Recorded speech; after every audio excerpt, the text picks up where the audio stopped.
Okay, तो ना Thevenin's theorem इस्तेमाल क्यों होता है? थेवेनिन्स थ्योरम इस्तेमाल होता है किसी बड़े सर्किट के अंदर ना किसी ख़ास जगह के ऊपर, ये बड़े सर्किट के अंदर किसी ख़ास कंपोनेंट के ऊपर कितना ड्रॉप हो रहा है ये फाइंड करने के लिए। मतलब टोटल कितना ड्रॉप हो रहा है, ये कोई बात बड़ी तो नहीं है ना, मतलब कितना हो रहा है टोटल ड्रॉप, इतना इनपुट दिया हुआ है, वो मसला नहीं है। टोटल करंट फाइंड करना भी कोई मसला नहीं है, क्योंकि V is equal to I R के ज़रिए आप क्या करते हो, टोटल वोल्टेज आपको पता होता है, आर इक्वेलेंट फाइंड करो और जाके डिवाइड करो, टोटल करंट भी निकल आएगा। मसला होता है कि किसी खास कंपोनेंट के अक्रॉस कितना वोल्टेज ड्रॉप हो रहा है, ये कैसे फाइंड किया जाए। और भी तरीके हैं, KVL से भी किया जा सकता है, KCL से भी किया जा सकता है, नोडल और वो जिसे बोलते हैं, लेकिन उससे लंबा काम है, उससे ज़्यादा लेंथी काम है। इससे ज़रा परफेक्ट काम है और शॉर्ट वे में आप वो कर सकते हो। इसमें करते क्या करते हैं थेवेनिन्स थ्योरम में, किसी ख़ास वोल्टेज, किसी ख़ास कंपोनेंट के अक्रॉस आप वोल्टेज ड्रॉप फाइंड करते हैं। अब इसके कुछ स्टेप्स हैं। पहला स्टेप आपका क्या है, name register R L across which you want to find the voltage drop. जिसके अक्रॉस आप फाइंड करना चाहते हो ना वोल्टेज, उसको आप आर एल कह दो। लेट्स से मैं इसको आर एल कह देता हूँ, दिस इज़ आर एल। अब जिससे आपने आर एल कहा है उसको आप रिमूव कर दो सर्किट में से। जैसे आपने आर एल कहा है सर्किट में से रिमूव कर दो, तो सर्किट में से किस तरह रिमूव किया जाता है, ये देखो, इसको बीच में सर्किट से रिमूव करोगे तो क्या बनेगा, प्लस माइनस, ये इस तरह करके आके ये इस तरह करके आ जाएगा ऐसे, और ये ऐसे। ये मैंने खुद से एज्यूम वैल्यू ली है, 2 क्या है, ये 3 क्या है, ये 4 क्या है। अभी बीच में से आपने सर्किट में से निकाल दिया, ठीक है। तो सर्किट में से निकल गया।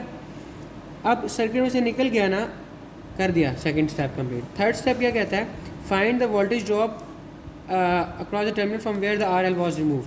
अब जिस जगह से आर एल रिमूव किया ना, वहाँ पे फाइंड करो कि कैलकुलेट करो कितना वोल्टेज आ रहा है, वहाँ पे कितना वोल्टेज आना चाहिए था, वो फाइंड करना है, ठीक है।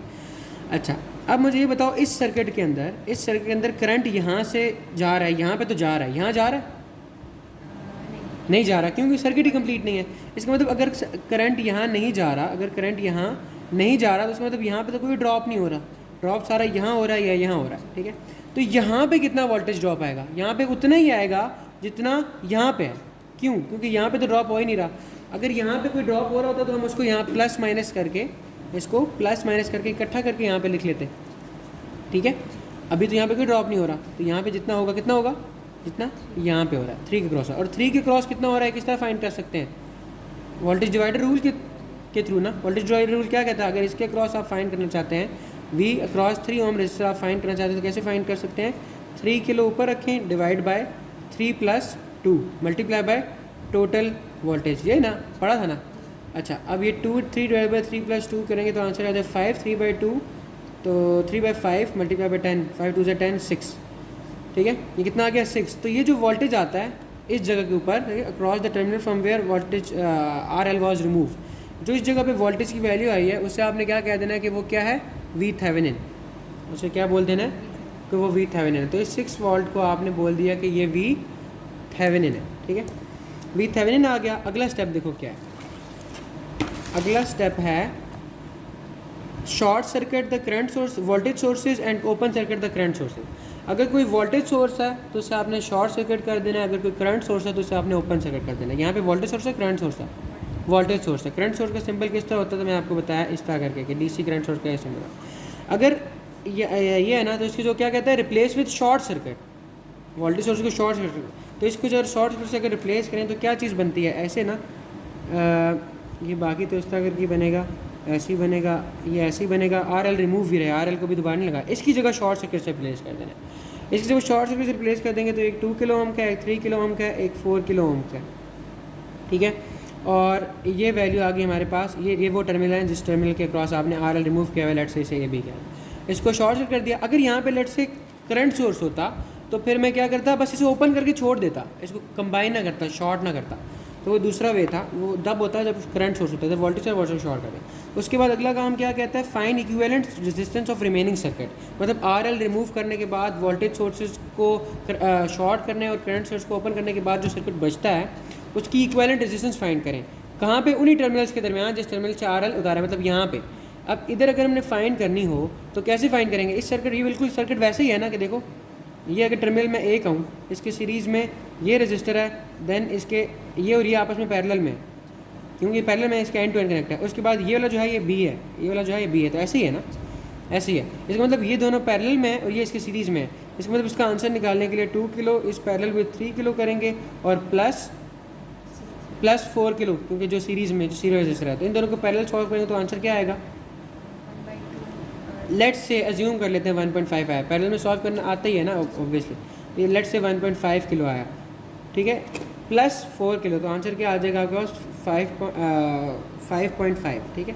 ये आपके पास किलो ओम्स किसकी वैल्यू आ गई? इक्विवेलेंट रेजिस्टेंस की। इस इक्विवेलेंट रेजिस्टेंस को आपने क्या बोल देना है? इस इक्विवेलेंट रेजिस्टेंस को आपने बोल देना है कि आपकी आर थेवेनिन है।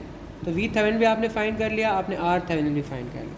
नेक्स्ट स्टेप क्या होता है? थेवेनिन सर्किट बनाते हैं। थेवेनिन सर्किट क्या आपको बोलता है? स्टेप नंबर 6 थेवेनिन सर्किट में आप क्या करते हो? वो जो आपने वो जो एक वोल्टेज सोर्स होता है उसमें एक रेजिस्टेंस होती है, और वोल्टेज सोर्स कौन सा लगाना है आपने? वी थेवेनिन वाला, जितना आपने वी थेवेनिन फाइंड किया स्टेप के अंदर जो 6 है।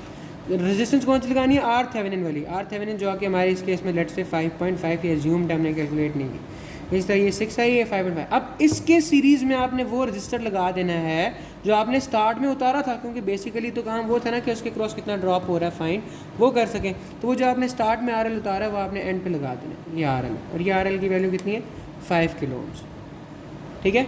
अब ये आ गई। अब मुझे बताओ कि इस सर्किट के अंदर इसके क्रॉस ड्रॉप फाइंड करना आसान है? बहुत आसान, वोल्टेज डिवाइडर रूल से ही कर लेंगे। अब बताओ इस सर्किट में इसमें आसान था? नहीं। तो इसने बेसिकली इस पूरे सर्किट को इतना सिंप्लीफाई कर दिया कि जो हमें बस इसके अक्रॉस ड्रॉप फाइंड करने में मदद देंगी वैल्यू, मतलब इस सारी रेजिस्टेंसेस का इम्पैक्ट आर थेवेनिन में आ गया, और इसमें से खाली उतना वोल्टेज यहाँ तक आया जो हमें इस तरह से क्रॉस वोल्ट फाइंड करने में मदद देगा, ठीक है। तो इसने उसको शॉर्ट कर दिया, उसने सिंप्लीफाई। अब आप इसके अक्रॉस अगर वी एल बेसिकली फाइंड करना चाहते हो तो किस तरह करोगे? आर एल ऊपर रखा, वोल्टेज डिवाइडर रूल, आर ऊपर रखा, नीचे R L plus R Thevenin multiply by V Thevenin. तो जो इसका आंसर आएगा वो इसके क्रॉस लोड होगा। अब इसमें हमने थेवेनिन्स थ्योरम में हमने एक सर्किट पहले वे किया था, उसके बाद मैंने रेजिस्टेंसेस दे दी यहाँ से लेट से कि आप क्या करो कि सर्किट बनाओ, रेजिस्टेंसेस लेके आप ये वाला सर्किट बनाओ। अगर इतना ही 10 वोल्ट ये दे के ये वैल्यू यूज़ करके इसके क्रॉस आप मेजर करो सिंपल वोल्ट मीटर लगा के, अगर उतना ही वोल्टेज आता है जितना वोल्ट हमने यहाँ पे फाइंड आउट किया था, कैलकुलेट किया था, उतना ही वोल्ट अगर यहाँ पे आप मेजर भी कर रहे हो, तो इसका मतलब जो आपका थ्योरम था वो वेरीफाई हो रहा कि आपने जो कैलकुलेट किया एक्चुअली भी वहाँ पे उतना ही ड्रॉप हो रहा था। तो ये था बेसिकली इसके अंदर।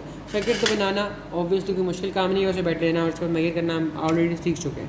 तो ये थ्योरम था। तो this theorem is use to find voltage drop on या क्रॉस अ स्पेसिफिक कंपोनेंट या specific element in an electrical circuit, ठीक है। तो मसला